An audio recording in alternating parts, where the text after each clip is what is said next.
Yo.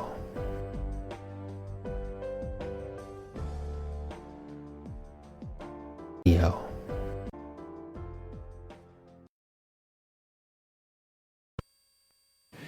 In British Columbia, our goal is to have the best ambulance system in the world, providing the best possible service. When we need help, we call 911, and we must know, that help is on the way and quickly. That's the commitment, the unspoken partnership. As our COVID-19 case counts declined and our comfort with returning to the healthcare system increased, so did our calls to 911 for help when we felt it was necessary. And most recently, the extreme heat wave, one that claimed the lives of many people, added to the expectations of our emergency responses. All of these events have brought a focus to this fundamental partnership. When we call 911, we need an ambulance. We need to know it's on the way now. As government, we recognize the importance of the ambulance service, and since day one in 2017, we've worked to make it better.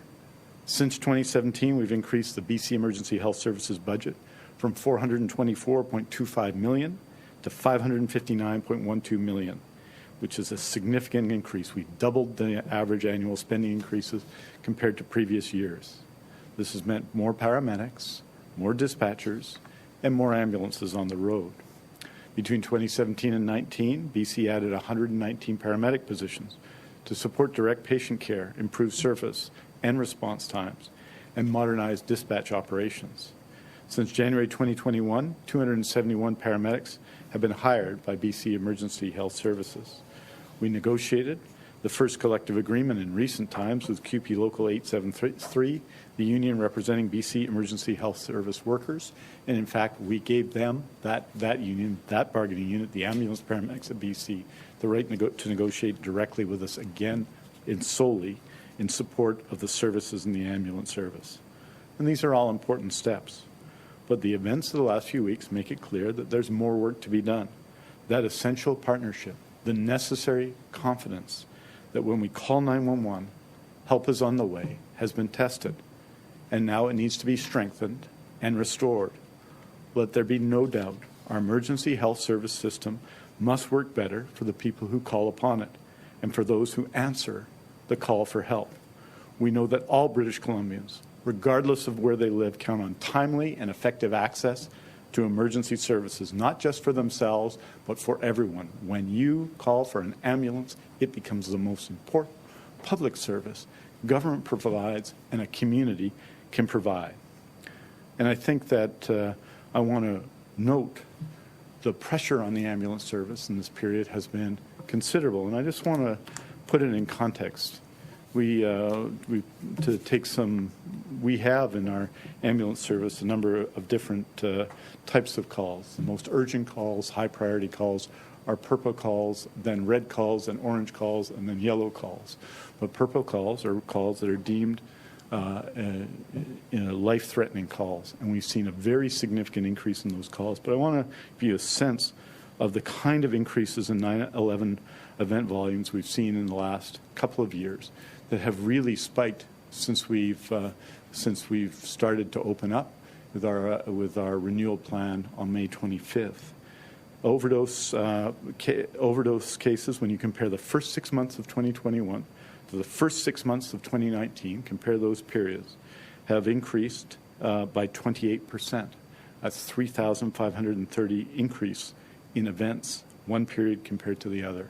Chest pain, 11% increase, or 2,136 increases in events. Abdominal pain, 14% increase, 1,174 increase in events. Heart problems, 24% increase, 1,068 increase in events. These are the challenges facing our ambulance service. And as we've increased the budget by 7.9% a year, so have the demands on that service. And we need to respond and meet the test of those demands to provide the service people need. And that's why today I'm announcing measures to renew BC's ambulance service. This effort builds on the progress we've already made. It strengthens BC's ambulance system. It ensures BC's ambulance system is faster and more responsive to British Columbians. It makes BC's ambulance system a better place to work for paramedics and dispatchers. and it ensures BC's ambulance system can rapidly meet changing demands and needs through focused and direct leadership. To ensure the direct leadership of ambulance services, I'm reconstituting the BC Emergency Health Services Board of Directors to focus solely on ambulance services. The board will be directly accountable to me with a clear mandate to ensure better service for patients and families who rely on the service and better supports for workers who deliver the service. Chairing the board, and I'm very proud to announce this today, and he's here with us today, will be Jim Chu, the former Chief Constable of the Vancouver Police Department. Jim Chu has extensive experience leading frontline emergency service in BC. He'll provide the focused governance leadership BC Emergency Services needs to be an effective and high-performing ambulance service. In addition, I've asked, and he's accepted, Darren Entwistle, the President and CEO of TELUS, to serve as a special advisor to the board. I'm also directing the BC Emergency Health Services now be led by a Chief Ambulance Officer responsible for the day-to-day management of the BC Ambulance Service. And I'm appointing Leanne Heppel to serve as Interim Chief Ambulance Officer. Ms. Heppel's role is to focus solely on ambulance services, working shoulder to shoulder with paramedics and dispatchers to deliver the best ambulance service in the world that provides the highest level of service for those who need help and the strongest support for those who deliver it. Ms. Heppel is a trained clinical nurse specialist currently working as Providence Healthcare's Chief Operating Officer, Acute Care, and Chief of Professional Practice and Nursing. She has 20 years' experience with Vancouver Coastal Health, Fraser Health, and previously with the BC Ambulance Service. This is a critical role, and Ms. Heppel's experience and expertise will serve British Columbians well. We are acting immediately to reinforce ambulance operations. We're providing funding for 85 new full-time paramedics, 30 full-time dispatchers, 22 new ambulances, and moving to convert rural ambulance stations to 24/7 Alpha stations in response to needs in the interior British Columbia in particular and on Vancouver Island, where the demands and needs of ambulance service are different but equally required. To get paramedics and ambulances back on the road more quickly and responding to patient calls, I'm directing health authorities to add more staff to receive patients and care for them when they arrive at emergency departments. This will have, I think, and many people, if you speak to ambulance paramedics, will tell you delays in being able to deliver and then leave emergency rooms for ambulance paramedics is an impediment to the delivery of service, and we will work to ensure that that changes. This immediate action on operations, as well as stronger leadership and increased investment at BC Emergency Health Services, will deliver a more effective ambulance service for patients and families depending on it. And of course, we have to support our workforce, our ambulance paramedics, our dispatchers, who continue to deliver extraordinary responses, I think, during two public health emergencies, both the overdose public health emergency and the COVID-19 public health emergency, and in circumstances and challenges like we've seen with extreme heat in recent weeks. The backbone of any ambulance service is people. I know that our emergency service staff are feeling overwhelmed and frustrated, whether it's helping people with COVID, the toxic drug supply crisis, or the heat wave. Their every action is motivated by a commitment to provide support and care for all of us. It's time for us to do a better job providing support and care for them. I'm directing BC Emergency Health Services to take immediate action to support workers, in addition to the significant actions that have been taken pursuant to the collective agreement we signed with CUPE Local 873. As a first step, BC Emergency Health Services will contract a team of mental health and wellness professionals to work directly with dispatch staff and paramedics to address chronic stress, fatigue, and support wellness among staff. British Columbians expect BC Emergency Health Services to be an employer that fully supports emergency workers in the crucial work they're trained to do and are committed to doing. This action taken today ensures achievement on that front. To ensure British Columbians who call for help get the quickest and possible emergency health response, we are returning to pre-COVID-19 first responder dispatching practices for 911. The province is also directing the Emergency Medical Assistance Licensing Board to complete their examination and recommendations on the expansion of firefighters' scope of practice. The deadline for recommendations will be September 6, 2021. Consultations with stakeholders will follow those recommendations, but a decision will be made presently. We need everyone providing emergency services to be all in together. And the measures I'm acting today will benefit from continued collaboration between BC Emergency Health Services and the ambulance paramedics of BC.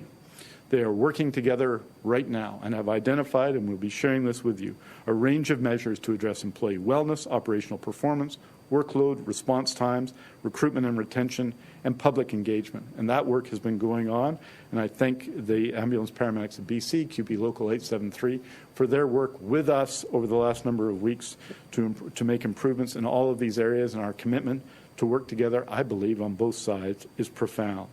We recognize the importance of this work, and we strongly support the constructive and cooperative approach we've seen from everybody.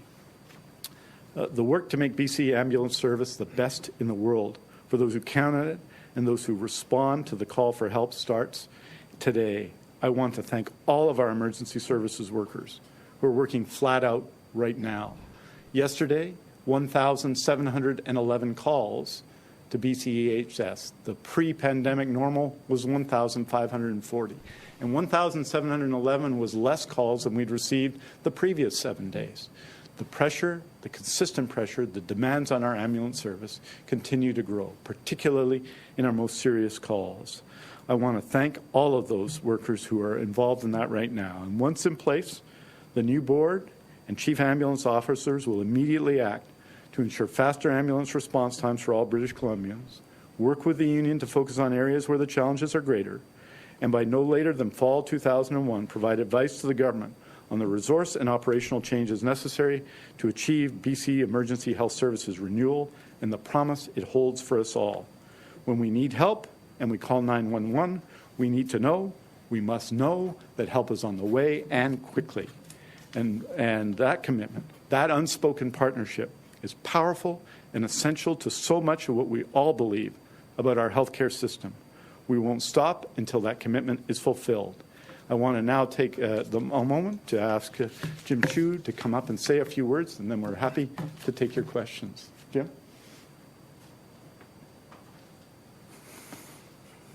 Thank you, Minister. Good afternoon. Let me begin by first thanking Minister Dix for asking me to take on this new role. The reason I said yes, I think I speak for all British Columbians when I say that when you call 911 and ask for an ambulance, the help is on the way promptly. In my 35 years as a police officer, I had the opportunity to work with many frontline paramedics, and later in my career, I worked with their leadership teams. I look forward to reconnecting with some of those old acquaintances, but I especially look forward in my new role to connecting with frontline paramedics, frontline dispatchers, meeting with them, speaking with them, finding out the challenges they're facing on the front lines every day while they serve the public in British Columbia. I also look forward to working with their union leadership. I think with our new Chief Ambulance Officer, as well as the input of our employees, I think we can be collaborative, reach consensus to make the ambulance service as efficient and as effective as it can be. In closing, I also want to say that it's really important that we create a supportive work environment for all our frontline workers, and I look forward to working with our employee groups to make sure that the employees feel valued and supported. Thank you.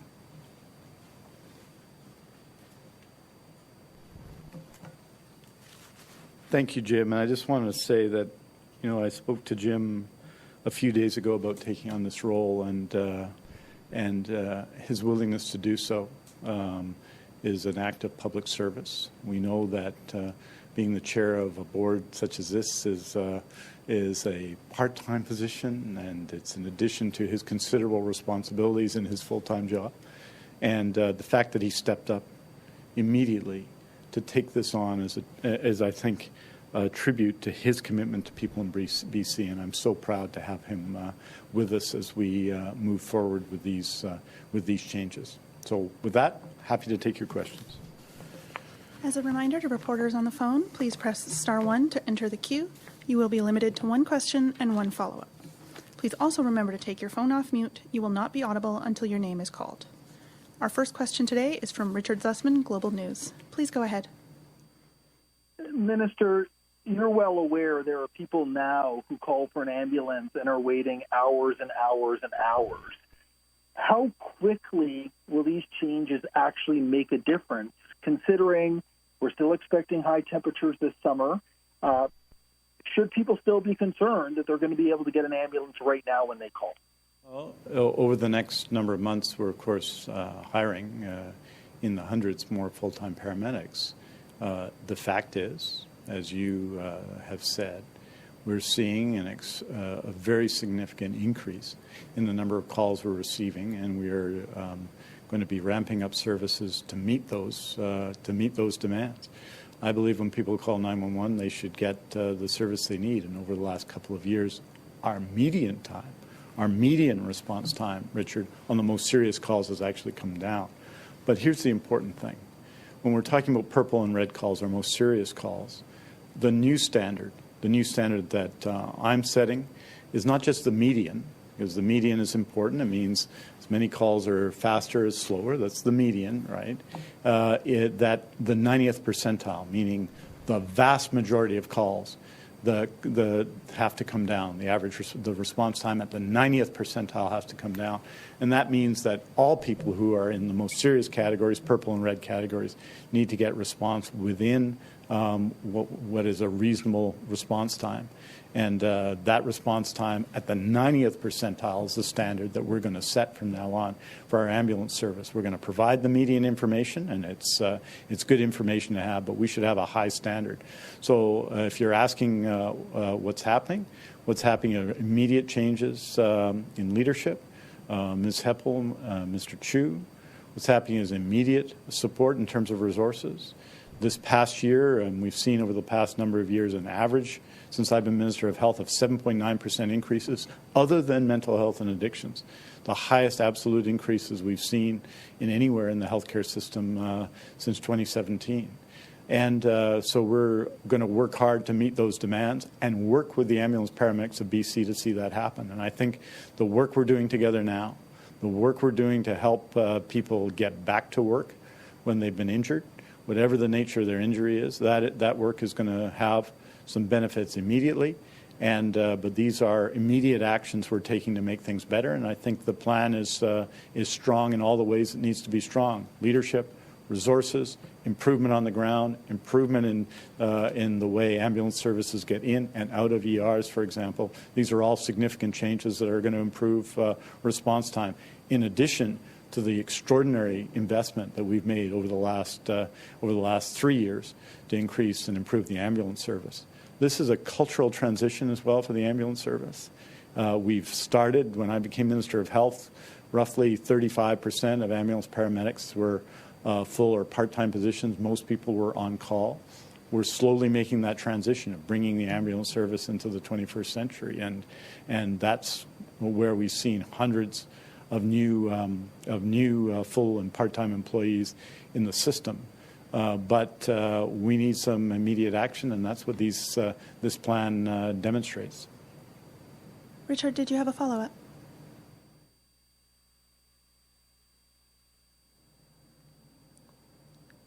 Richard, do you have a follow-up? I do. Can you hear me okay? Can you hear me okay, Minister? I can hear you very well. Sorry about that. We've hit the significant milestone yesterday of 80% immunizations among adults. Are you concerned that we have hit our plateau in terms of adults getting vaccinated in this province? Are you concerned that there is still room for the Delta variant to grip hold, considering what we've seen in some European countries that also have high rates of immunization? And what is the immediate plans being done to get more people vaccinated? And do you have a target number for the number of people, percentage-wise, you'd like to see immunized with at least one dose? You know that our target is always going to be 100%, Richard. But I would say that last week, just as an example, the week ending Saturday, 444,000 doses of COVID-19 vaccine delivered. Approximately 47,000 of those were first doses. So that went up yet another % during that week because there's 4.635 million people over the age of 12 in BC. And the remaining 400,000 or so were second doses. And we're continuing to make progress. You see, especially in areas such as interior health, a focus on first doses, that most people can walk in up to drop in first dose clinics today and anywhere in BC and get their first dose. And we are continuing to do that work. And where I'm particularly impressed are young people 18 to 24. I think if you look at registrations and immunizations, that young people 18 to 24 are going to be ahead of people 25 to 29, 30 to 34, 35 to 39, and 40 to 44 in terms of the level of immunization. The commitment of young people to getting immunized is an inspirational story of this vaccine campaign. And so we're continuing to work with them. We need more all the time to do that. We need to continue to increase the number of children and youth 12 to 17 getting immunized. But that effort is going to continue through the summer, but particularly in the next few weeks as we continue to push up those immunization numbers for first dose. The second dose numbers, of course, are coming up much more quickly now, and that's what you would expect, and that's happening, and it's very positive news. But 444,000 last week. We had, I think, a good day today. I don't know if the report is out before you, but I think a further 66,000 yesterday. I think 4,000 to 5,000 of those were first doses yesterday. So continued growth, and we're going to continue to push that number up. It's not going to go up as quickly as before, but we haven't hit a plateau. We're going to keep going and going and going. And I want to encourage anyone who hasn't received their first dose immunization to get themselves registered and immunized. There will be an opportunity virtually right away to do so, and now is the time to do it. It works in their interest. It means they'll get their second dose more quickly, and then they'll have gone through their 2 doses of vaccination for COVID-19. And I'm very, very impressed with the campaign and the effort being made. I want to signal, for example, the community of Richmond, which is now above the provincial average in terms of immunization. It was below some time ago. The significant efforts in many communities in the interior where we're seeing an increase in immunization. And I think we just have to continue to do that work. And I think it's there for us. We're going to continue day into day, week into week, make progress on first dose immunizations. We haven't stopped yet. Today, I think it's 80.3% of adults. I think it's in the neighborhood of 79.3% of all those over 12. And those numbers aren't going to keep going up. They're not going to go up multiple percentages in the course of a week, but they're going to keep going up, and we've got to continue to see that. So if you remember the week before this one, so the previous Saturday, it was, I think, 49,000. This past week, 47,000 first dose immunizations, and we're going to continue to make progress on that through the summer and get those first dose immunization rates up. We should do that. It keeps us all safer. It keeps our families safer. It allows you to do more things. For those people interested at all in travel outside Canada, it will be an absolute necessity. And so let's get immunized. Our next question is from Marcella Bernardo, News 1130. Please go ahead. Hi, Minister. Wanted to just start off by asking you about what improvements can be made when it comes to fast-tracking these services so that first responders are more coordinated, that we're seeing firefighters working with paramedics instead of contrary to each other, as we've seen in recent years about complaints being made about this first responder process. So if you could elaborate more on how this new system is going to make it easier for people to get that urgent care as fast as they possibly can. And if you could also just elaborate on the concerns being raised now about Life Labs delays processing COVID tests that we're hearing from some travelers telling us it took 6 days to get their results. So they had to isolate after being fully vaccinated. Well, let me say, first of all, that I think all of our first responders do exceptional work in BC. We see this, of course, right now with wildfires that are plaguing our province, and the courageous work of those fighting those fires and coordinating that response our police, our fire, our ambulance paramedics do exceptional work. The purpose here is to ensure that everybody can contribute to the full extent that they can contribute. And that's why we're calling on the board to review the scope of practice of firefighters.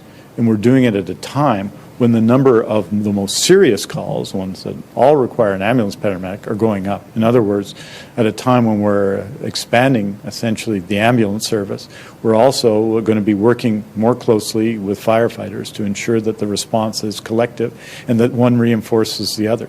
So the changes we're proposing today to ensure that firefighters can do more, and the recommendations that we'll be hearing on that subject, and there'll be work done. But there's a deadline to those. That's September 8th, and we're going to be expecting recommendations from the board at that time, and then we'll work to act on those recommendations. And there's some complexities here. There's different orders of government, but I think everyone's all in for this, all in for responding together, all in for supporting one another. And when I talk to ambulance paramedics and firefighters on the front line, they actually continue to work together very strongly every single day. And I think we haven't seen the level of cooperation as well between ambulance paramedics and BC firefighters. I want to give credit to the leaders in both organizations who work together closely to improve services for people. It's all about the people who call 911 ultimately, and about supporting the workers who do this important work. And I think the change we brought about today that will make serious evidence-based recommendations on expanding the scope of practice of firefighters and significantly increase and support our ambulance paramedics are the right way to go. Marcella, did you have a follow-up? I didn't hear an answer to the other part of that question about the delays at Life Labs and processing COVID tests. We're hearing that some travelers telling us it took 6 days to get the results, but also wanting to see if you can offer some thoughts that you have about the death of David Von Holtum over the weekend. His family is reporting he was pressured to transfer to the George Pearson Center and ended up back at St. Paul's Hospital with an MSRA infection that poisoned his blood. So if you could tell me what you've been told about that situation and what, if anything, you can do to offer his family assurances that it may be investigated. So with respect to delays at Life Labs, I can tell you that the turnaround time for COVID-19 tests in our system, in our public system, are obviously, because there are fewer people sick with COVID-19, and I think the numbers are out today, but they're obviously encouraging. Our test positivity of those who do get tested is now under 1% in the province, and our turnaround times across health authorities are very low. I haven't heard about the issue with respect to Life Labs, and I'll look into it and get back to you on that. I'm just saying, it's important and it's fundamental to patient privacy that we don't comment on individual cases in healthcare. It's obviously tragic when someone loses their lives, and our heart goes out to the families. There are specific processes in place to review all such cases, and that review will happen consistent with the privacy that we offer people. So I know the case has been brought to my attention. I've looked at it very seriously. I can't comment on it beyond expressing my profound solidarity with the grief felt by the family. And as you know, Marcella, we have in our system ways of independently reviewing such things, and we will. Our next question is from Mike Hager, Globe and Mail. Please go ahead. Hi, Mike. Hi, thanks for taking the question. Just had a query about the current leadership on the website of the EHS. Does this mean the current executive team has been let go? Who's still standing? Sorry, I'm not. I would, if you want me to just take you through. We made two sets of changes. There is, under the statute, a board for the Provincial Health Services Authority and a board for the BC Emergency Health Services. Those boards have been the same board over time, and I wanted a board in place that focused specifically and exclusively on the ambulance service, and Jim Chu will be leading that board. and obviously be working with the existing board of PHSA because there's an important joint interest in improving emergency health services in BC. With respect to the ambulance service currently, there's an executive vice president responsible for a portfolio of issues, including the ambulance service. And what's changed here, Officer Leanne Heppel is working in the position by interim, solely responsible for the ambulance service. So the individual who currently has the ambulance service in their portfolio of responsibilities will be continuing to be working. But we felt, and I felt, we needed someone who would serve as a chief ambulance officer. That was important for ambulance paramedics, important for the public, and that's what we put in place today.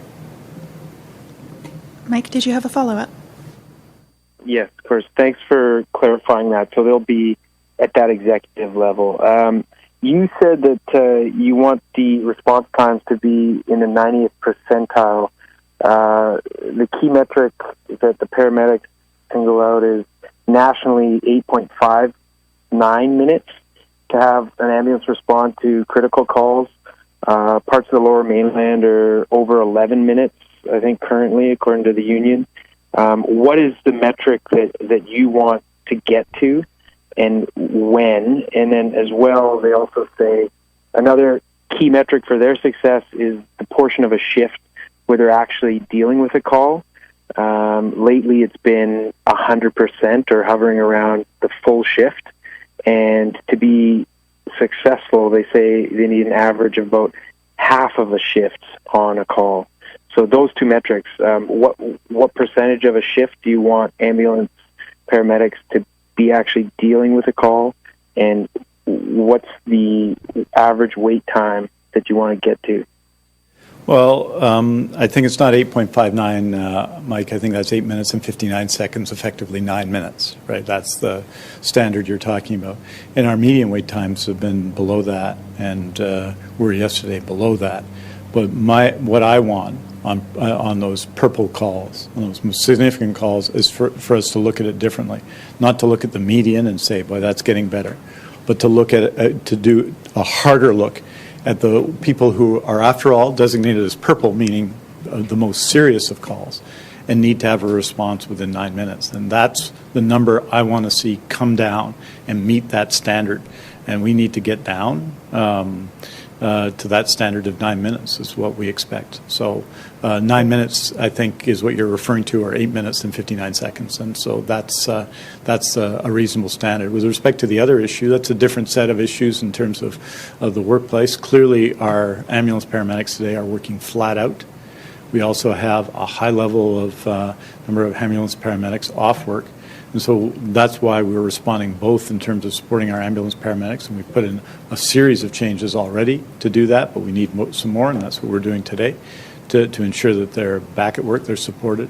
And obviously, when you have days as we have, where you were averaging pre-pandemic 1,540 calls, and yesterday, the lowest day in 7, we had 1,711 calls. You can see the demands on our ambulance paramedics. So that's why we're responding with leadership, we're responding with resources, we're responding with support for our paramedics, all of which is to deliver better service for residents and patients in BC. And that's the intent of it. It builds on the very significant move to increase the number of full-time and permanent part-time, 0.75 or 3/4 paramedics that we've made in recent years. This is a transformation that was a long time in coming.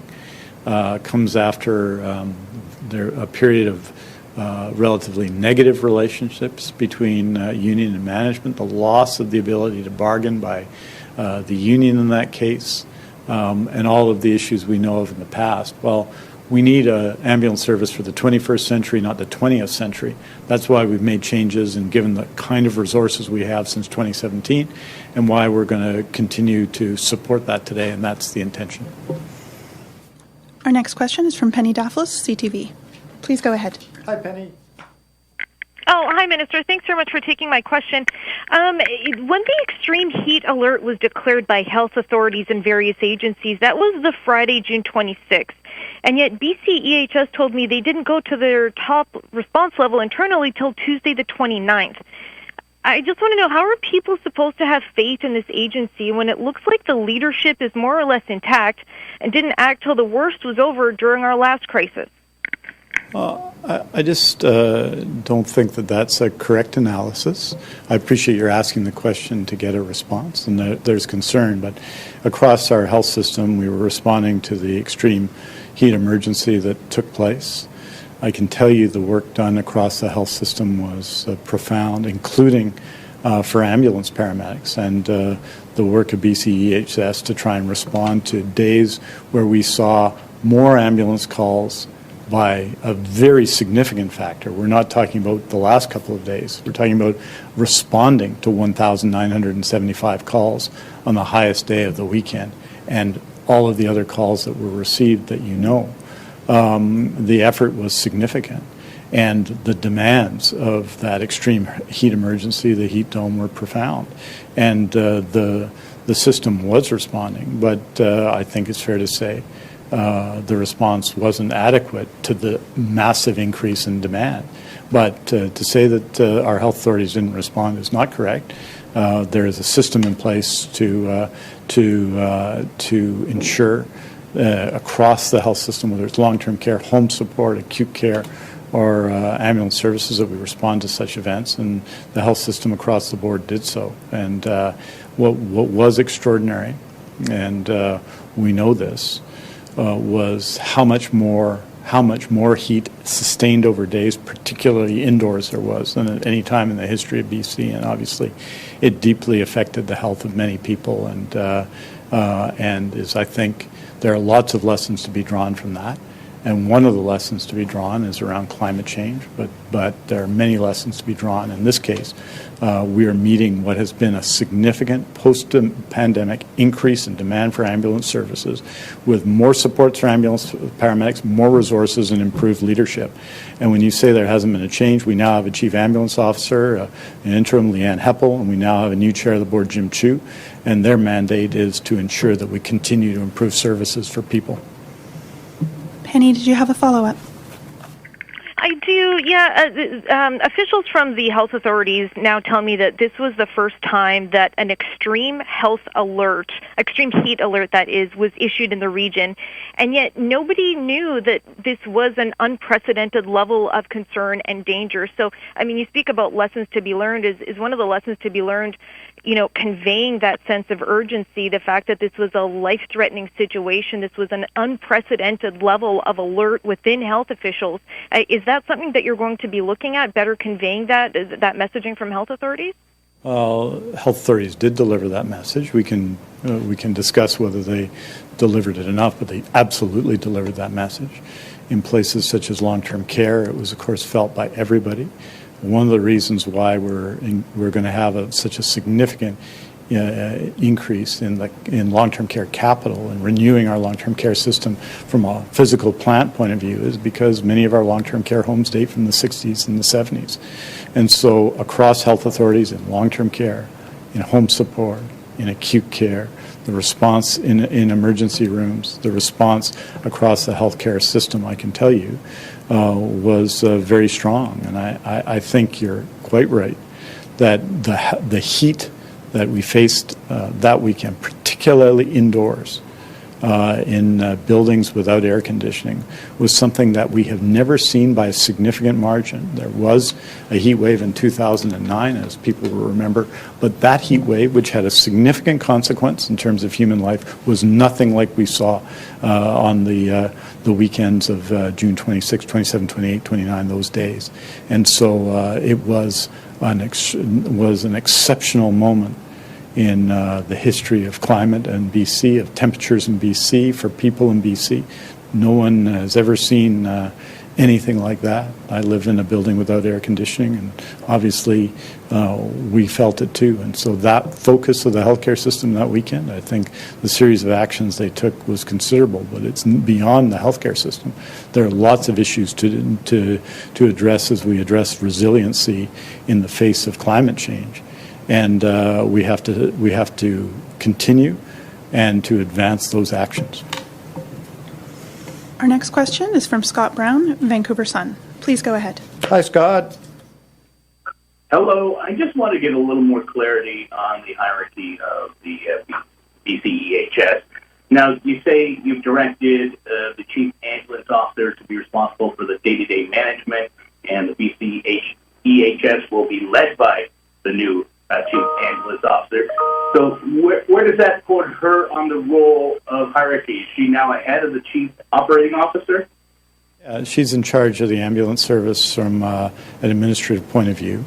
The only person that she would be reporting to are two people. One is Mr. Chu, and the other, the President of the Provincial Health Service Authority, David Byers. Previously, the person who had the senior position directly with the ambulance service was a level below this. So what we're saying is there needs to be a chief, that at an executive administrative level, the buck should stop with one person, and that person will be Leanne Heppel. And her job will be to report to Jim Chu, to report to David Byers, and to report to me. Scott, did you have a follow-up? Yeah, this is on an interim basis. Is that mean there's a search for a full-time chief? Right, and that will be the responsibility of the new board. Leanne Heppel is an outstanding public health administrator with lots of experience. She's taking on a considerable task right now and definitely providing an extraordinary assistance to us. But the job of one of the jobs of the new board will be to hire a permanent person for that position. Our next question is from Jeremy Nettle, Toronto Star. Please go ahead. Hi, Jeremy. I was wondering if Mr. Chu was able just to give a bit of an idea of what he sees in the system right now and what might be the first thing that he changes or enhances, if he's able to do that at this point.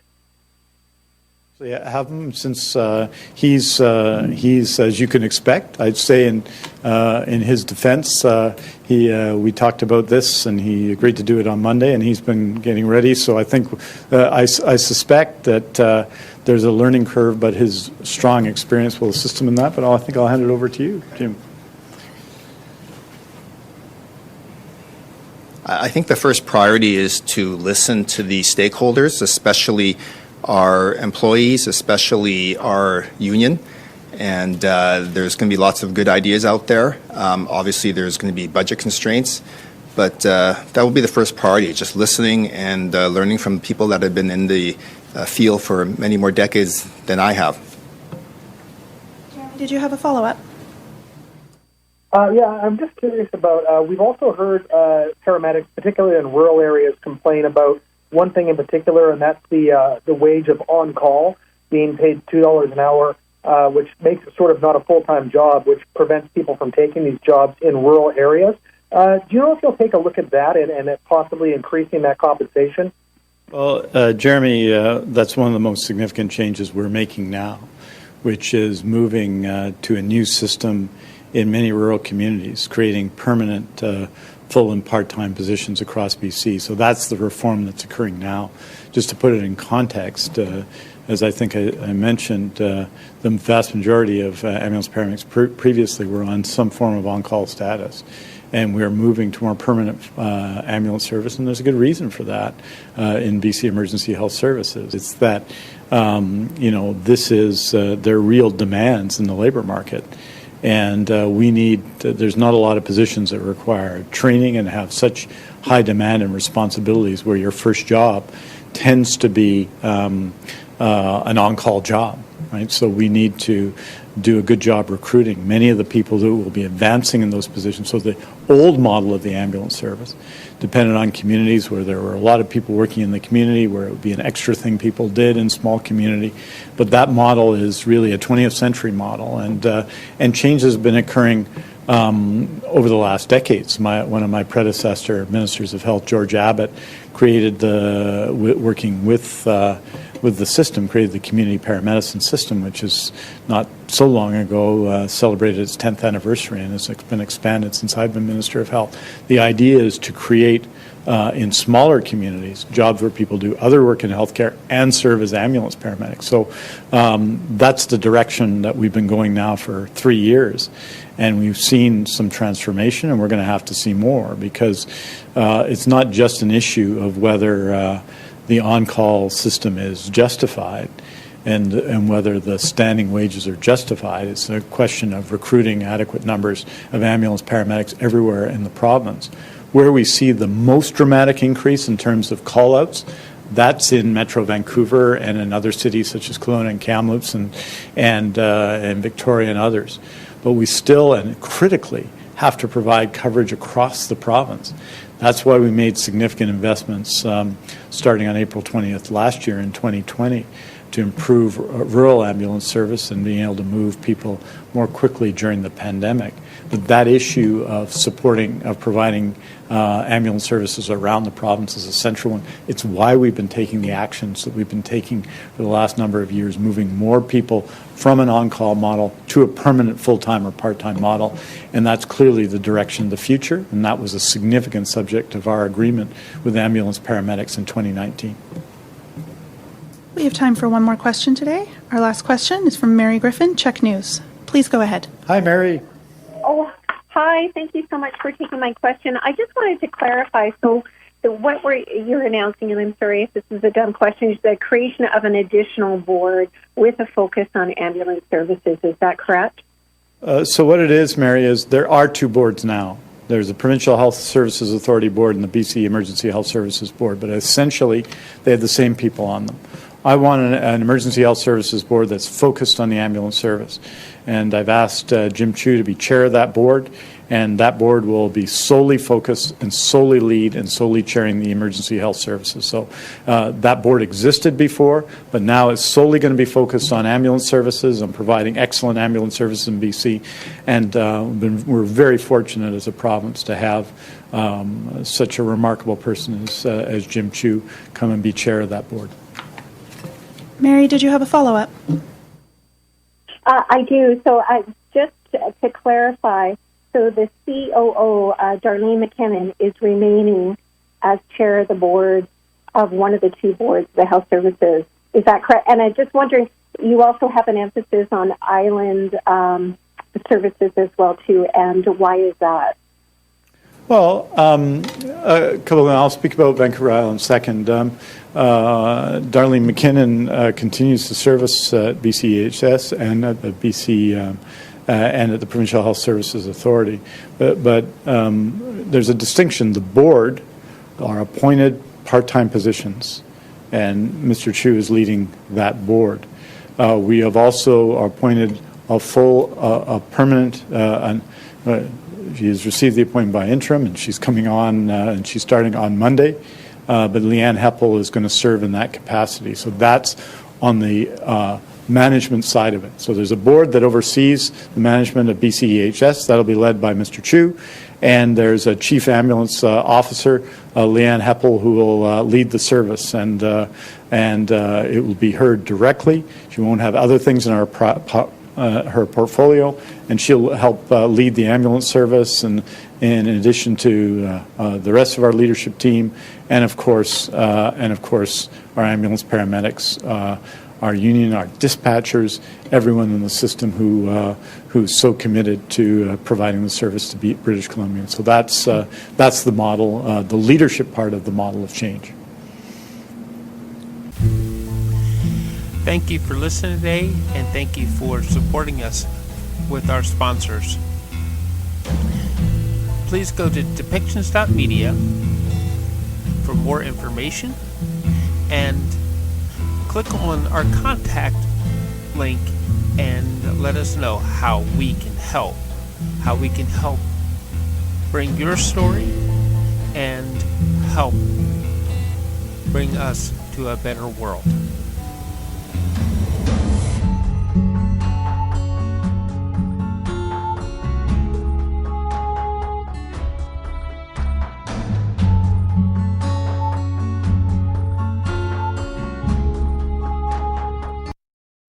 This show has been produced by Depictions Media.